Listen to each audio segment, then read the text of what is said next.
I didn't show up at the wedding. She didn't make a scene, did she?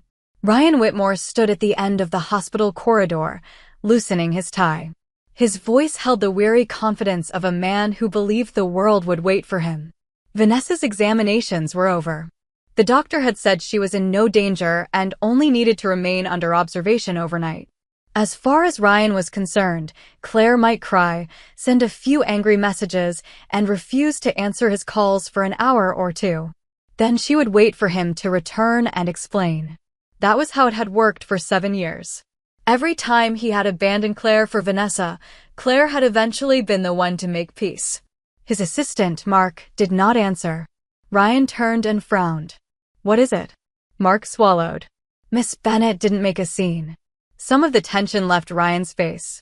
I knew she wouldn't. Tell the hotel to reset everything for tomorrow. She likes white roses, so don't let them take the arrangements down. The wedding wasn't cancelled either. Ryan's hand froze halfway to his collar. Mark lowered his voice. The ceremony went ahead at the scheduled time. How could it go ahead without a groom? Mark looked at him and forced out the words. She replaced you. The corridor went so quiet that the only sound was the steady beeping of medical equipment. Ryan stared at him as if he had spoken another language. With whom?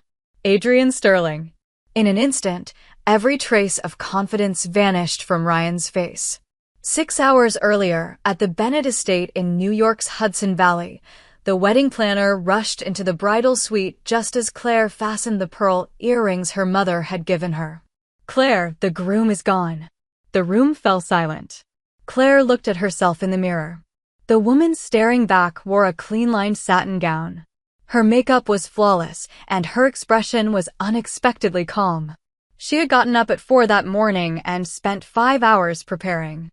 The drive outside the estate was crowded with guests' cars. Hundreds of people from New York's financial and media circles were already seated. The livestream crew had finished setting up. Ryan had left 20 minutes before the ceremony. Did he say where he was going? Claire asked. The planner hesitated. Miss Vanessa Bennett was in a car accident. Mr. Whitmore received a call and left immediately. Maya Cole, standing beside Claire, slammed the bouquet onto the dressing table. Vanessa. Again. Maya worked with Claire at North Star News and was her closest friend. She knew better than anyone how often Vanessa had used the same tactic during the past 7 years. A heart scare on Claire's birthday. Too much alcohol on an anniversary. A sudden disappearance during Claire's promotion dinner.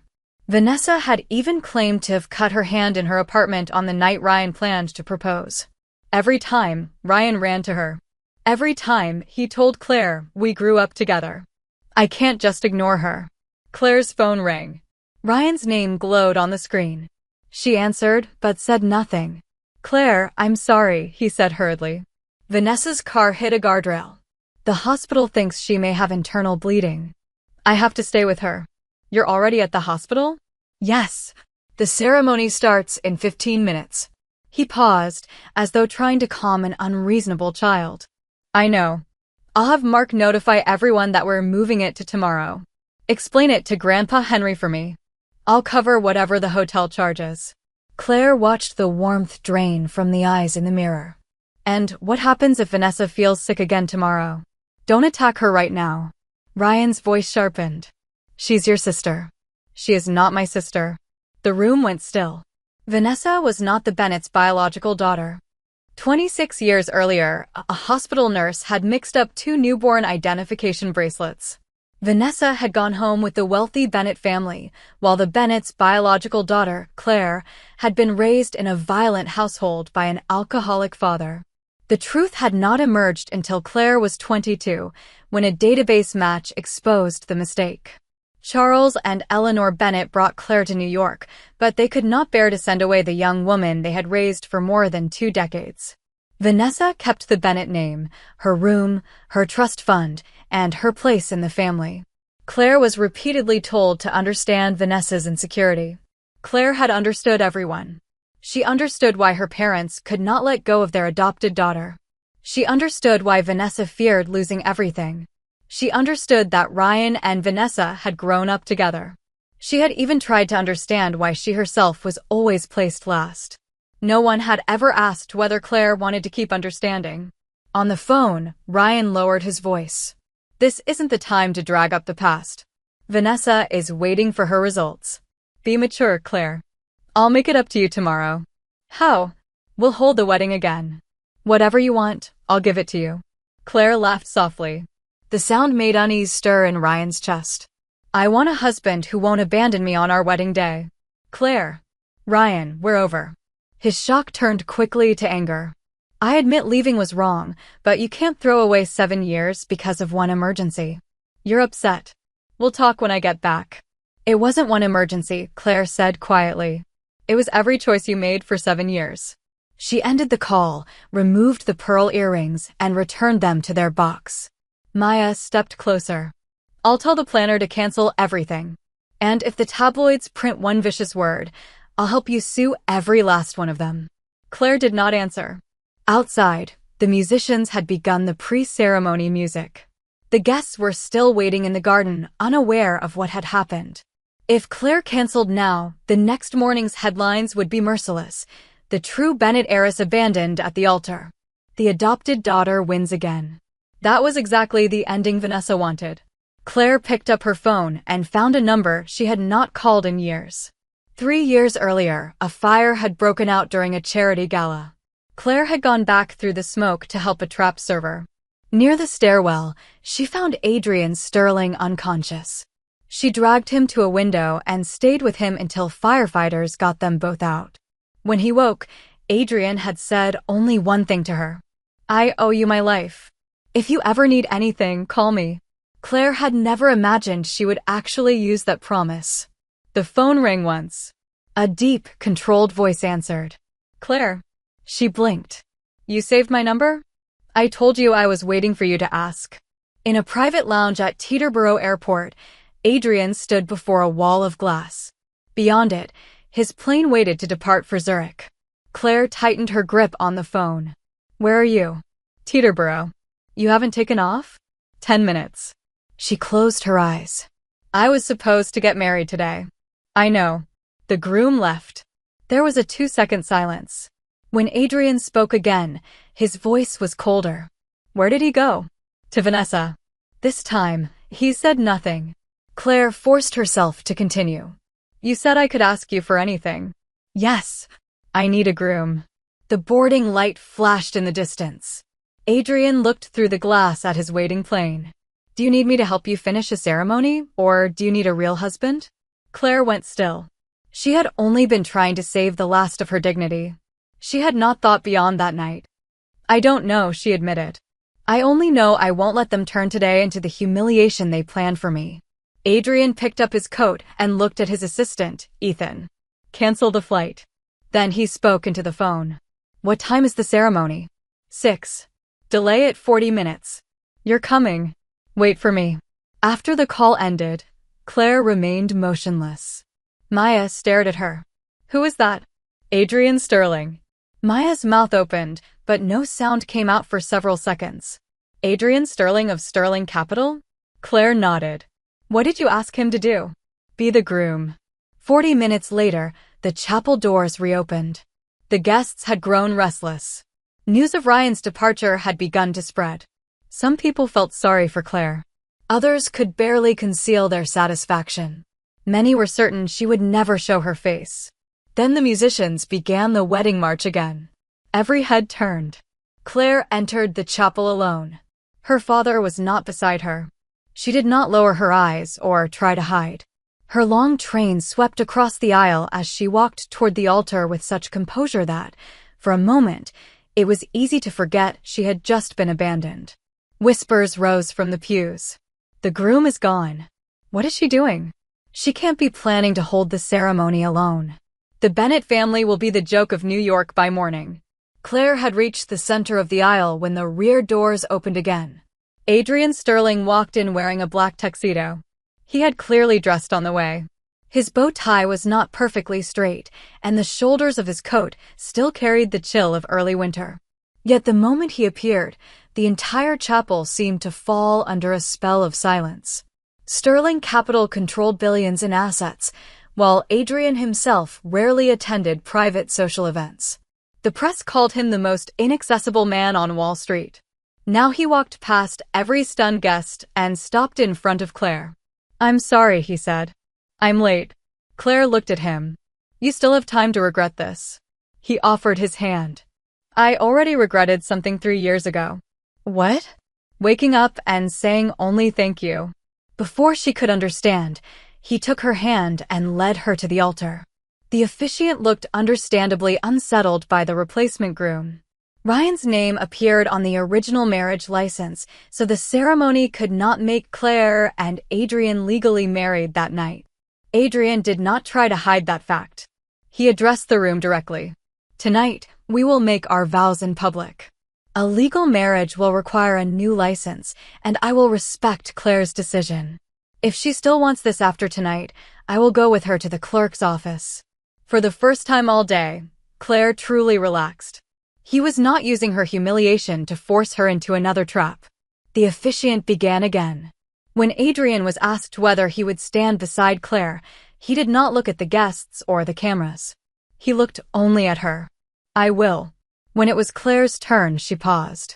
Ryan had promised that she would never face anything alone, yet he had walked away on the one day she needed him most.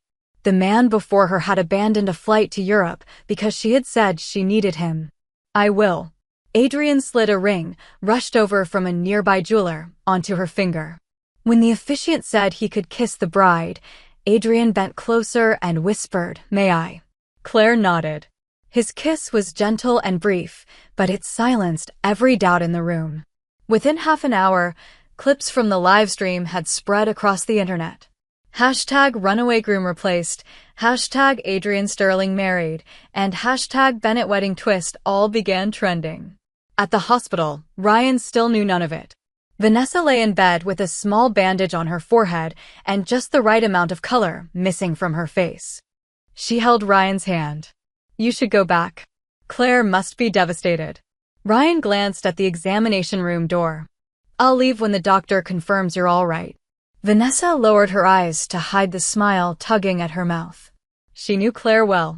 Claire endured. Claire waited. Claire swallowed every humiliation. By morning, all of New York would know that the biological Bennett daughter could not even keep a groom at her own wedding. Vanessa had no idea Claire had finally stopped waiting. After the reception, Adrian did not take Claire to a hotel suite. Instead, he had Ethan bring a document into the bridal lounge. "What is this?" Claire asked. "A draft marriage agreement." She opened it and lifted an eyebrow. They would remain publicly married for 2 years. Their property would stay entirely separate. Either person could end the relationship with 30 days' notice. Adrian could not interfere with Claire's career, and Claire would assume no responsibility for Sterling Capital's business. One clause specifically stated that neither party owed the other physical intimacy. "You had an attorney write this in 40 minutes? "I gave him the basic terms from the car." "Why 2 years?" "Tonight was public. If we announce tomorrow that it was only a rescue performance, the press will say 2 men rejected you in 24 hours. They'll also accuse me of using a fake marriage to manipulate the market." Adrian leaned against the table. 2 years is long enough for the public to lose interest and long enough for you to decide what you truly want. Claire turned to the last page. "What do you get?" "A stable public image. Sterling Capital is pursuing a cross-border acquisition, and my board believes I'm too unpredictable." He presented it like an equal business exchange. Only Ethan knew that the board had never asked Adrian to marry. The supposed need for a stable image was simply a convenient exit Adrian had invented for Claire. She did not sign immediately. "What about legal registration?" "The new license can be ready next week. You can change your mind before then." Adrian pushed the pen toward her. "Tonight is not a legal trap. You can walk away whenever you choose." Claire studied him and realized that the cold, forceful man everyone feared was offering her something no one else ever had. Choice. She picked up the pen and signed. "I'll go to the clerk's office with you on Monday." A faint smile touched Adrian's eyes. "All right." At 1 in the morning, Ryan finally learned the truth from Mark. He rushed out of the hospital and drove to the Bennett estate, but the guests were gone. Crushed white roses lay beside the aisle while workers dismantled the lights. Ryan grabbed the wedding planner's arm. "Where is Claire?" "Mr. Sterling took her home. They aren't really married." The planner looked at him but did not answer. Ryan called Claire again and again. She never picked up. At last, he went to her Manhattan apartment. Claire was packing a small suitcase. She was not moving into Adrian's penthouse yet. She only planned to stay there for a few days while they worked out the rules of their arrangement. When the doorbell rang, she expected Maya. Instead, Ryan stood outside. His tie was crooked, his eyes bloodshot. He looked like a man who had finally realized that events had moved beyond his control. "What exactly are you doing with Adrian?" Claire remained in the doorway. "It's none of your business." "Of course it is. A few hours ago, you were my fiancé. A few hours ago, you left before our wedding. Vanessa had an accident. The doctor says she has a mild concussion." Ryan stared. "How do you know that?" "Maya called the hospital." Claire met his eyes. "You didn't even wait for a doctor to confirm her condition before deciding that hundreds of guests and I could wait for you. In your mind, I can always be moved to tomorrow." Ryan stepped closer. "I thought you would understand." "I understood for 7 years. Your ceremony with Adrian has no legal force. It will next week." The color drained from Ryan's face. "You're doing this to punish me." "At first, maybe part of me was," Claire admitted. "But he asked what I wanted before making a decision." "Ryan, that alone is more than you gave me." He reached for her. Claire stepped back. "Don't touch me." Ryan froze. In 7 years, she had never looked at him that way. She was not furious. She was not heartbroken. She looked at him as if he were a stranger. "I'll give you time to calm down," he said. "When you realize Adrian won't actually marry you, you'll understand this was only an impulse." Claire did not argue. She closed the door. The click of the lock was quiet, but it sounded like a wall he would never cross again. A week later, Claire and Adrian legally married at the Manhattan City Clerk's office. There were no reporters and no family members. Maya and Ethan served as witnesses. When the clerk asked whether they were entering the marriage voluntarily, Adrian looked at Claire first. She gave a small nod. Only then did he say yes. Outside the clerk's office, Adrian handed her a key. "The primary bedroom is yours. And you. There's a guest room beside the study." Claire looked at him in surprise. "The agreement says you never have to do anything you don't want to do," he said. She took the key. "Thank you." "Claire." "Yes. You don't have to thank me for basic respect." The words stayed with her for a long time. Moving into Adrian's penthouse did not transform Claire's life overnight. She still woke at 7, drove her own car to North Star News, and continued working as an investigative producer. Adrian did not ask her to resign, assign a chauffeur to monitor her movements, or expect her to attend every event on his calendar. He merely told the housekeeper to stock the refrigerator with the oat milk she liked and cleared an entire wall in the living room so she could organize interview notes and research files. They did not see much of each other at first. Adrian often worked past midnight. Claire regularly stayed late at the newsroom. Yet somehow a lamp began to remain lit over the dining table, and the coffee machine seemed to start humming whenever both of them appeared downstairs at the same time. They were cautious roommates slowly learning one another's habits. They were also, neither would admit, beginning to look forward to coming home. 3 days after the wedding, Vanessa posted a photograph of Claire entering the Bennett estate alone. The caption read, "My sister's first visit home after her wedding. Unfortunately, her new husband is too busy to come with her. Does anyone know how I can cheer her up?" It looked concerned. The comments beneath it were anything but. A replacement groom was never going to take her seriously. Adrian only saved her from public embarrassment. She had a backup man ready on her wedding day. How long had they really been seeing each other? Ryan is the true victim. Claire saw the post while sitting in her grandfather's study. Henry Bennett was the only member of the family who had stood firmly beside her from the day she returned. He studied the ring on her finger before asking, "Are you happy?" "I don't know yet." "Is he kind to you?" Claire considered the question. "He respects me." Henry nodded. Respect lasts longer than excitement. At lunch, Vanessa placed her phone face up on the table so everyone could see the cruel comments. Eleanor Bennett frowned at Claire. What exactly is your relationship with Adrian? If this is only meant to provoke Ryan, end it quickly. Don't drag the Bennett name through another scandal. Charles added, Sterling Capital is negotiating a major acquisition. Adrian cannot devote his attention to domestic life. You should find a way to turn this marriage into a useful alliance. Claire set down her fork. So you don't care whether I was abandoned. You care whether Adrian can benefit the company. Eleanor's expression hardened. We're thinking of your future. Vanessa caused chaos on my wedding day, and neither of you asked a single question. Now that I'm married, you're eager to teach me how to use my husband. Vanessa gave a wounded sigh. Claire, I'm only worried about you. Adrian wouldn't even come home with you. Why sacrifice yourself just to get back at Ryan? Claire looked at her. Since you're so worried, why don't you show us your complete hospital report? Let everyone see how badly you were injured that day. Vanessa's smile stiffened. A deep voice came from the doorway. She hasn't sacrificed anything. Everyone turned. Adrian entered in a charcoal overcoat. Ethan followed with a suitcase. Claire rose. Aren't you supposed to be on your way to Zurich? The flight was delayed. Ethan wisely said nothing. In reality, the plane had already taxied toward the runway. After Adrian saw Vanessa's post, he ordered the crew back to the gate.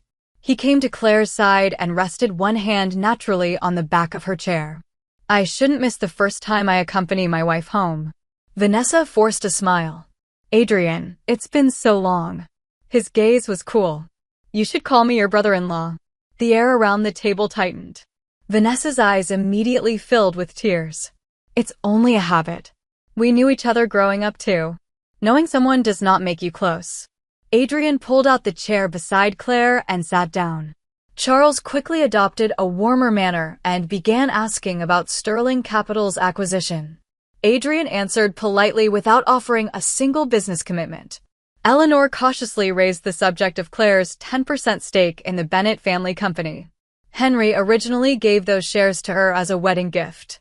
Given the unusual circumstances of this marriage, perhaps the family trust should manage them temporarily. Henry set down his fork with a sharp sound. I gave those shares to Claire. No one needs to manage them for her. Adrian added, Claire has her own attorney and financial advisor. Her assets are hers to control. Vanessa suddenly said, but Claire just said she might reconcile with Ryan. Claire frowned. When did I say that? In the kitchen. You said if this marriage failed, you might go back to Ryan. It was a complete invention. Vanessa clearly expected Adrian to react with anger. Instead, he turned to Claire. Did you say that? No. Then I believe you. 5 simple words destroyed every trap Vanessa had prepared. Adrian took Claire's hand on the edge of the table. His voice was quiet but carried to every person in the room. I don't care whom she loved in the past. I care who thinks they can hurt my wife from this day forward. Claire's fingers trembled in his. Their agreement required them to maintain the appearance of a committed couple around family, but there was something in Adrian's eyes that did not look like acting. After they left the estate, Claire noticed Ethan's luggage still in the car. You really came back from the airport? Adrian did not deny it. Why didn't you tell me? You didn't tell me you were coming here. I thought you had important work. Work can be rearranged. He paused. You should stop deciding whether your needs are convenient for everyone else. Claire turned toward the window. The remark touched the habit she least wanted to acknowledge. She hated causing trouble, so she handled everything alone. Eventually, everyone around her had learned that Claire would not ask for help. Adrian did not push the conversation. He merely raised the car's temperature when he noticed her hands were cold. That same evening, Ryan studied Vanessa's medical records for the first time. They showed that she had arrived at the emergency room conscious and stable. Imaging revealed no internal bleeding. The claim that she might need immediate surgery had come only through Vanessa's version of what the hospital supposedly said. When did a doctor tell you that you needed surgery? Ryan asked. Vanessa leaned against the sofa, her face slightly pale. Everything was chaotic. Maybe it was a nurse. Which nurse? I don't remember. Ryan watched her. Why did you call only me? Why didn't you call your parents? Tears filled her eyes. I was scared. You were the only person I could think of. In the past, those tears would have ended every question. Now Ryan saw Claire standing alone in her wedding dress before an empty altar. Vanessa, that was my wedding day. I know. I kept telling you to go back. But every time you said it, you held on to my hand. Vanessa's face went white. Ryan said nothing else. He stood and left. He still could not admit that he had destroyed the wedding himself. It was easier to believe that if he proved Vanessa had lied, Claire would forgive him. Claire had no time to think about either of them. North Star News had begun investigating the Bennett Family Foundation. Nearly $2 million had been transferred during the previous year to 3 supposed youth mental health organizations. Claire discovered that all 3 entities shared the same registered address and that their directors had ties to Vanessa's publicist. Claire did not abandon the story because it involved her family. She disclosed the conflict to her editor and withdrew from final editorial approval so no one could accuse her of controlling the conclusion. When Adrian learned about the investigation, he asked only, "Do you need a legal team?" "No. I can't let anyone say Sterling Capital is helping me retaliate." "All right." He did not insist. Several days later, Claire came home to find a public records guide on the dining table, along with 3 company identification numbers that might be connected to the shell organizations. There were no stolen files and no findings from private investigators. Adrian had provided only leads any journalist could legally pursue. A note lay on top. "You don't need my answers. You may appreciate a faster entrance." Claire read it twice and smiled.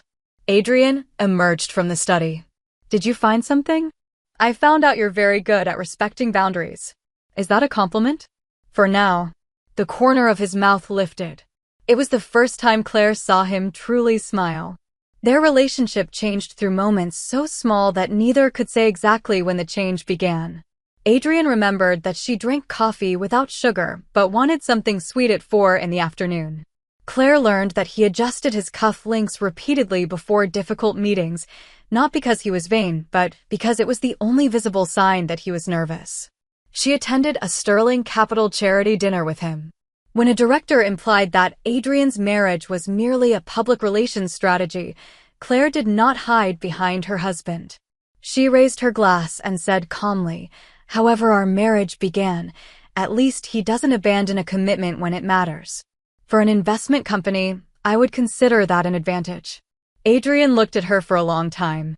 On the drive home, he suddenly said, "I went to the hospital looking for you 3 years ago. After the fire? You had already left. I only had mild smoke inhalation.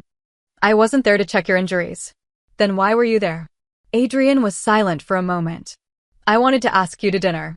Claire stared at him. "Why didn't you contact me later?" The next morning, the news reported your engagement to Ryan. The car fell quiet. Suddenly, many things looked different. Adrian had not reached the wedding in 40 minutes simply because he owed her his life. He had hidden everything he felt inside the safe explanation of repaying a debt. Claire did not press him. She was not yet ready to face what his confession might mean. But for the first time, she began to imagine that when the 2 years ended, she might not want to leave. The peace lasted less than a month. On a Monday morning, photographs of their marriage agreement appeared across entertainment sites. The images showed only selected phrases: 2-year term, separate property, termination by either party. The headlines did the rest. Sterling marriage exposed as fake. Bennett heiress used staged wedding to punish ex-fiancé. Vanessa published a long statement claiming she had always feared Claire was sacrificing her happiness in a moment of anger, but had been too afraid to reveal the truth. She also implied Claire and Adrian had been secretly involved before the wedding. Public opinion turned almost immediately. North Star News received demands that Claire be suspended from investigative programming. Sterling Capital's board called an emergency meeting, worried the scandal could damage the pending acquisition. Claire examined the leaked images and recognized the background as Henry's study at the Bennett estate. She had put a copy of the agreement in her bag after the family lunch. Only Vanessa and Eleanor had entered the study that afternoon. When Adrian returned from the board meeting, his expression was colder than Claire had ever seen it. My attorneys will sue every outlet that publishes the full document. A lawsuit won't solve this, Claire said.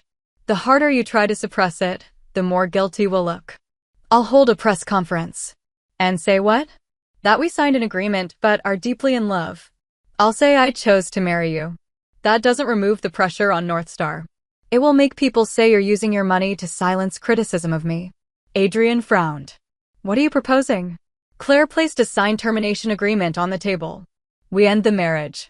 You announce that you were only helping me that day and that I take full responsibility. The acquisition is protected, and North Star is no longer accused of serving your interests. Adrian stared at the pages. His expression darkened by degrees. You already signed this? It's the simplest solution. For whom? For you, the company, and the newsroom. You left out the part where you ask me. Claire faltered. Adrian pushed the papers back. When you were with Ryan, did you always decide what was best for him too? This is different. How? You still believe that if you leave first, no one else will be burdened by you. The words struck exactly where they were meant to. Claire's voice went cold. And what about you? When you turned around at the airport, sent lawyers, and managed public opinion, did you ask what I actually wanted? Adrian went silent. It was their first real fight. Claire packed a suitcase and returned to her own apartment. Adrian did not stop her. Before she left, he said, I won't sign the termination papers. Not because of our agreement. Because I won't let you decide for me whether staying is worth it. After the door closed, Claire leaned against the wall and finally cried. She was not crying because the marriage might end. She was crying because she had realized she did not want it to. For the next 2 weeks, Claire poured everything into the investigation. An emergency room nurse who had been on duty the day of Vanessa's accident contacted her. The nurse admitted that Vanessa's publicist had paid her $5,000 to use vague phrases with Ryan over the phone. Possible internal bleeding, emergency surgery may be necessary. In reality, Vanessa had needed 4 hours of observation and could have gone home that evening. More damaging evidence came from the car's dashboard camera. Before the crash, the driver asked, "Are you sure we have to do this today?" Vanessa answered, "Today is the only day Ryan will come without hesitation." The driver then deliberately struck the guardrail at low speed. At the same time, the Foundation investigation reached its conclusion. The 3 shell organizations had not only paid Vanessa's publicity team. They had hired coordinated social media accounts to attack Claire, promote the fake marriage scandal, and purchase secretly recorded material. This was no longer jealousy between 2 women raised in the same family. It was organized fraud and embezzlement. Claire gave the evidence to North Star's legal department and sent a copy to Henry. Her grandfather read everything in silence.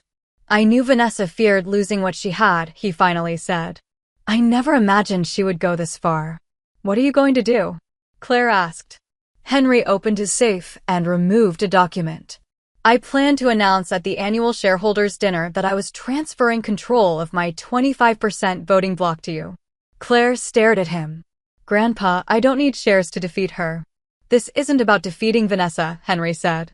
"It's about returning the Bennett family to someone willing to take responsibility for it." On the night of the annual shareholders' dinner, Vanessa arrived at the hotel in a silver gown. She believed Claire had been suspended from North Star. She also believed Adrian would soon divorce Claire to protect his acquisition. Eleanor had even invited the press to witness Vanessa's appointment as executive chair of the family foundation, supposedly to stabilize its public image. Ryan had been invited too. Vanessa linked her arm through his. "After tonight, everything will go back to the way it should be." Ryan pulled away. "What does that mean?" "Claire leaves New York. You and I are together. Mom and Dad stop cleaning up her messes." Ryan looked at her and, for the first time, found her frighteningly unfamiliar. "Did you arrange the accident?" A flicker crossed Vanessa's face. "Why are you asking me that now? Answer me." "I only wanted to know who mattered more to you." The near confession left Ryan motionless. Vanessa clutched his sleeve. "But you came, didn't you? You chose me. I'm not the one who hurt Claire. You are." The last color left Ryan's face. She was right about one thing. Even if the accident was staged, he was still the man who had walked out of the wedding. When the dinner began, Eleanor stepped onto the stage to announce the foundation's new leader. At that moment, the rear doors of the ballroom opened. Claire entered in a sharply tailored white suit. North Star's attorney and 2 investigative reporters followed her. A wave of whispers swept the room. Vanessa tightened her grip on her glass. "You have the nerve to come here?" "This is a Bennett Group shareholders' dinner," Claire said. "I own 10% of the company. Why wouldn't I be here?" She walked onto the stage and handed an encrypted drive to the technician. The first recording played through the ballroom speakers. "Are you sure we have to do this today?" "Today is the only day Ryan will come without hesitation." Vanessa's face went white. The screens then displayed hospital records, the nurse's testimony, shell company transfers, and contracts for coordinated online attacks. The room's surprise turned into anger. Charles jumped to his feet. "Turn that off." Henry rose with the help of his cane. "Let her continue." Claire did not look at her parents. She looked only at Vanessa. "You didn't do this because you were afraid of losing a family. You stole charity money, bought lies, and staged an accident because you believed anything that belonged to me needed your permission first." Tears flooded Vanessa's eyes. "You came back and stole my parents, my identity, and my fiancé." "I didn't take Ryan," Claire said. "He walked to you." Every gaze shifted toward him. Ryan came forward, his eyes red. "Claire, I didn't know the accident was fake." "I believe you." Hope flashed across his face. "Then you understand that I was deceived." "If I had known." "If you had known Vanessa wasn't in danger, perhaps you would have returned to the wedding," Claire interrupted. "But for 7 years, you believed her first and demanded that I understand afterward. You didn't lose me because she told one lie. You lost me because you repeatedly chose every lie that hurt me." Ryan's lips moved, but no defense came. Claire took out the engagement ring he had once given her. She had not worn it since the wedding. She had brought it tonight only to return it. She placed it in his palm. "You always said I would wait. Now you know I won't." Ryan closed his hand around the ring as though he were holding a life he could never recover. Eleanor hurried onto the stage. "Claire, this can be handled privately. Vanessa made a terrible mistake, but if you give this to the police, you'll destroy her." Claire looked at her mother. "When I came home at 22, you told me Vanessa was innocent and begged me not to ruin her life. Now she has stolen charity funds and staged an accident, and you still expect me to protect her." Eleanor's face turned ashen.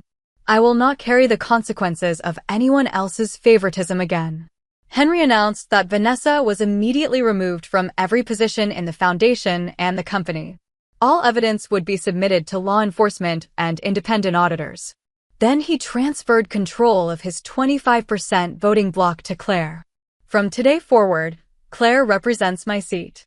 Applause began in the back of the ballroom and spread through the crowd. At that moment, Adrian appeared at the entrance.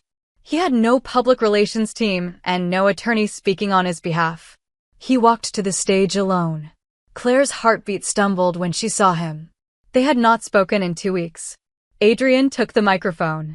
"Some reports about my marriage agreement with Claire are true." The room fell silent. "I proposed the agreement.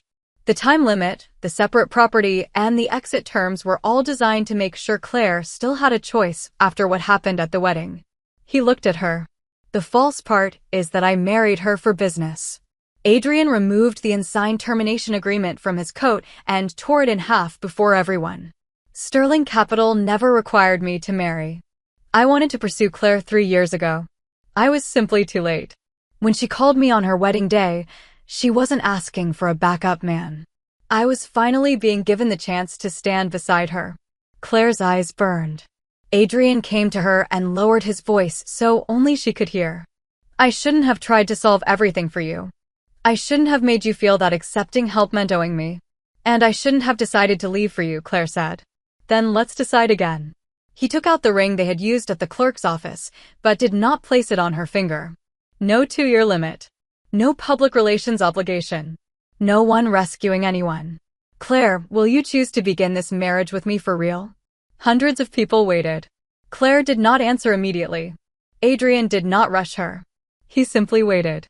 That was why she had fallen in love with him. He came when she called but never forced her to follow. He protected her but stepped back when she said she needed space. He said what he wanted while leaving the final choice in her hands. Claire extended her hand. I have one condition. Tell me. You don't get to make decisions for me again. Adrian nodded. Neither do you. She smiled. Deal. He returned the ring to her finger. 1 year later, Claire and Adrian held a small wedding beside the Hudson River. There was no live stream, no room full of business guests, and no one disappeared before the vows. Maya was the maid of honor. Ethan guarded the rings. Henry sat in the front row, smiling like a man who had finally put down a burden. Claire's parents were invited, but they sat in the back. Claire did not pretend the past had never happened. She simply gave them a chance to build a different relationship if they were willing to earn it. Vanessa remained under investigation for fraud and embezzlement. Ryan resigned from his position in the family company and left New York. He wrote Claire many letters of apology. She answered none of them. At the end of the aisle, Adrian watched Claire with the same unwavering attention he had shown the first time he arrived as her replacement groom. When the officiant asked whether she chose him, Claire did not hesitate. I do. After the ceremony, Maya slipped an arm through hers and asked, have you ever wondered what really changed your life? Was it Ryan running away, or was it the phone call you made to Adrian? Claire looked at her husband walking toward her. Neither. Then what was it? It was the moment I decided to stop waiting for a man who always left me until tomorrow. Much later, Ryan asked Mark whether Claire had cried or caused a scene at the wedding he had missed. Mark told him the truth. She hadn't. She had simply chosen another groom.